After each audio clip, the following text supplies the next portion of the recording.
सुपारी हा एक नारळासारखा दिसणारा आणि त्याच्यासारखा उंच व सरळ वाढणारा एक वृक्ष आहे.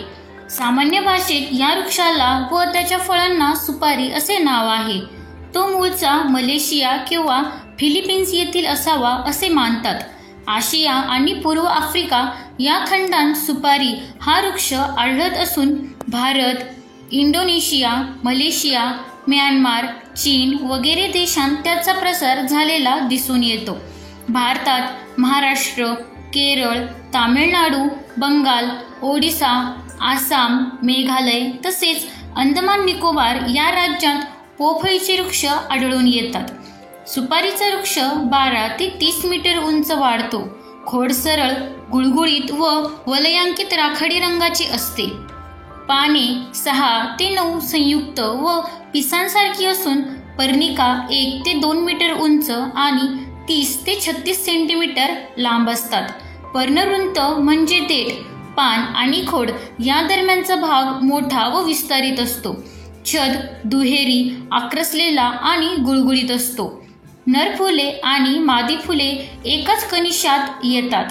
मादी फुले खाली संख्येने कमी व एकेकटी किंवा 2 ते 3 च्या झुपक्यात असतात. नर फुले वर लहान, संख्येने अधिक व वृंतहीन असतात. फळ आठळीयुक्त, गोलाकार व सुमारे 4 ते 5 सेंटीमीटर लांब असते. ते कच्चे असताना कवच हिरवे असते व त्यांतील बी मऊ असते. फळ पक्व झाल्यावर नारिंगी किंवा लाल होते. ते सुकल्यानंतर बी टणक होऊन तिचा रंग करडा तपकिरी होतो.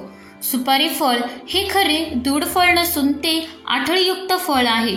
या फळाची कठीण साल काढल्यानंतर मिळणाऱ्या बीजाला सुपारी म्हणतात. सुपारीचे बी वाळवून पांढरी सुपारी मिळते.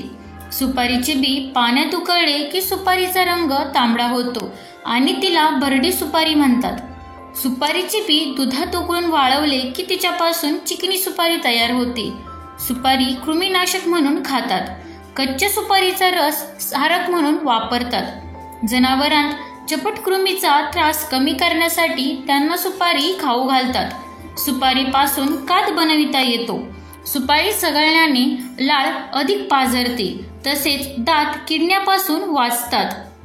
परंतु ती सतत चघळल्यास दात काळे पडतात व ते हिरड्यांपासून सुटू शकतात. सुपारीच्या सेवनाने श्वासाची दुर्गंधी दूर होते तसेच पचनास मदत होते.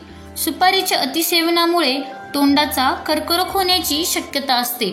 मूत्रविकार, मूतखडा आणि योनिमार्गाच्या विकारांवर औषध म्हणून सुपारी वापरतात. धन्यवाद.